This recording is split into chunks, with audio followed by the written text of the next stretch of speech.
Jadi apabila saya ikut Araki ini dan saya betulkan, banyak membantu saya dari segi keberanian untuk mengenal huruf lebih baik, dan juga ayat-ayat sambung.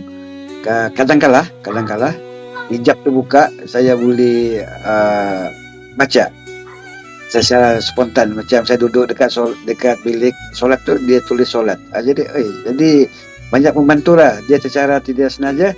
Kita boleh tahu, oh yang bunyi dia macam ni. Dulu duduk je, apa dia tulis dekat depan tu tak tahu. Tapi apabila saya masuk Araki ni, banyak membantu saya untuk mengenal dan juga berani untuk mencuba macam tu. Jadi saya ingin teruskan lagi lah. Sebelum saya mengenali Araki, saya pernah ditolak oleh satu ustaz.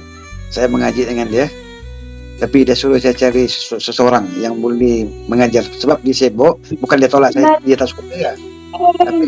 Tapi dia tengok saya punya tahap tu, mungkin tahap ke yang paling teruk lah rasanya lah dalam hati saya. Tapi saya masih kawan dengan dia, tapi saya cabar dia punya apa tu kata-kata tu. Tapi dia kata macam ni, saya pun baca Fatihah ni, saya cari 4-5 guru. Jadi kamu pun kena ikut tu. Jadi saya faham lah.